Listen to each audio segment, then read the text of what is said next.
Hai semuanya, balik lagi sama Calon Sarjana. Dulu dan sekarang adalah perbedaan waktu yang pasti memiliki tren tersendiri. Seperti misalnya nih, di era tahun 2000-an, ada banyak kenangan tentang barang-barang hits dan juga mewah yang udah nggak penting lagi di masa sekarang. Nah, untuk melihat kenangan itu, langsung aja kita mulai deh ya. Beberapa barang mewah pada tahun 2000-an yang sama sekali nggak penting di zaman sekarang. So, nggak usah pakai lama lagi, siapin diri kalian dan nikmatin videonya. Casing handphone. Di awal tahun 2000-an, handphone tuh emang baru mulai diminati sama banyak orang nih guys. Tapi kalian tuh pada masih inget gak? Kalau pada masa itu, rata-rata handphone tuh bisa dibongkar pasang sendiri sama para pemiliknya tanpa memiliki keahlian khusus seperti tukang reparasi. Buat kalian nih guys yang bingung, lah maksudnya kok mau sih bongkar pasang sendiri? Bukan buat ngebenerin HP yang rusak ya, tapi untuk gonta-ganti casing HP-nya guys. Pada zaman itu, handphone merek Nokia merupakan yang paling banyak diminati karena casing HP yang dijual bener-bener bagus, menarik, dan juga mudah untuk didapatkan. Beda banget tuh guys sama smartphone zaman sekarang. Mulai dari ukuran, layar, fitur-fiturnya pun udah canggih banget deh. Gimana? Setelah gue bilang kayak begini, kalian pada inget gak zaman-zaman suka buka tutup casing HP? Handphone.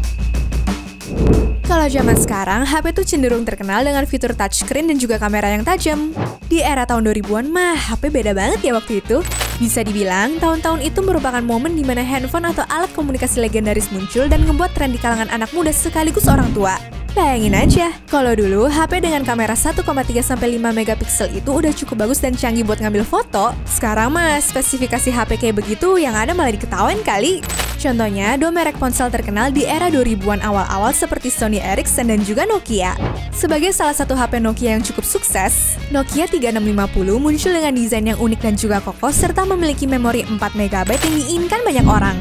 Nokia N-Gage juga sukses merebut pasaran karena bentuknya yang menarik sama emang didesain khusus untuk kalian main game. Atau HP Sony Ericsson T10 yang memiliki layar kecil satu baris tapi merupakan handphone pertama yang bisa bergetar ketika ada telepon masuk. Dulu semua fitur-fitur itu dianggap keren banget deh.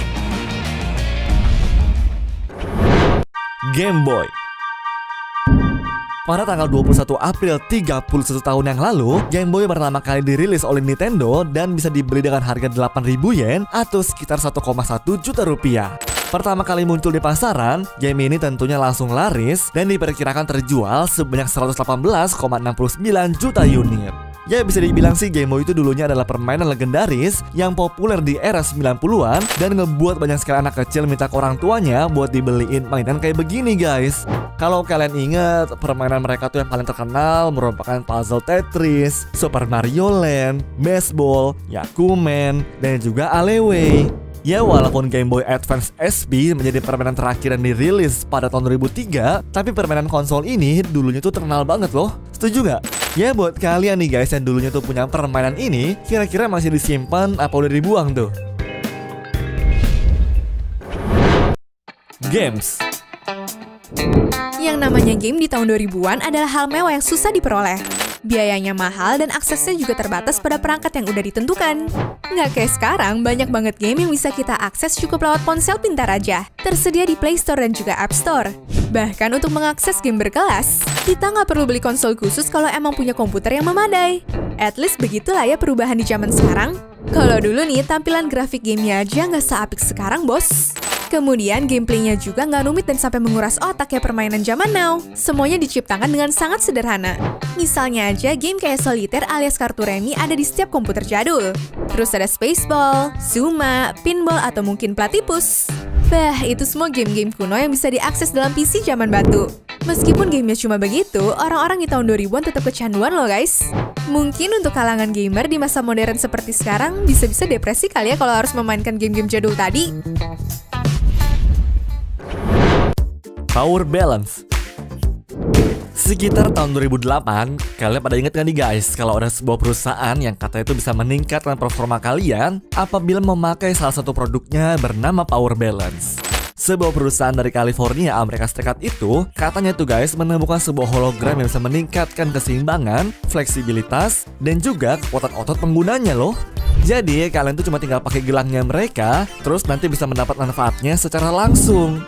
Padahal mah asalkan tahu aja nih guys, kalau sampai sekarang tidak ada penelitian ilmiah manapun yang bisa membuktikan adanya kandungan hologram di dalam gelang olahraga tersebut. Terus kok bisa jadi terkenal sih?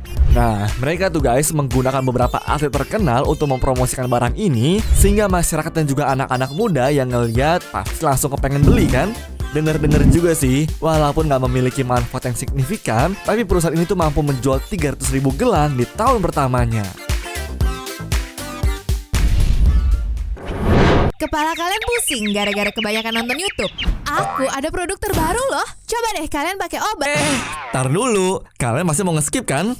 Ya sebenarnya sih ini emang gak bisa di-skip. Cuma mau ingetin aja buat jangan lupa klik like dan subscribe ya. Oke? Walkman. Barang ini mulai diproduksi sama perusahaan Sony sejak tahun 1979 sebelum file MP3 dan juga handphone menguasai dunia musik. Dulu masih inget banget gue guys, anak-anak muda tuh sering nanya sama teman mereka, pinjem Walkman lu dong. Terus kalau misalnya temannya pelit nih, pasti dibalasnya begini, pinjem mulu, beli sendiri dong. Kira-kira kayak gitulah guys, nilai dari Walkman zaman dulu. Ya karena termasuk benda mahal, hanya segelintir orang yang mampu membelinya. Dan kalau kalian tuh ngeliat orang lain punya, rasanya kita juga jadi pengen beli karena mereka tuh bisa berjalan sambil dengerin musik. Sesuatu yang wow banget lah pada masanya. Ibaratnya ya kayak punya iPhone gitu tuh guys. Tapi begitu memasuki periode 2000-an, Walkman pun mulai kalah saing dengan kecanggihan teknologi lainnya.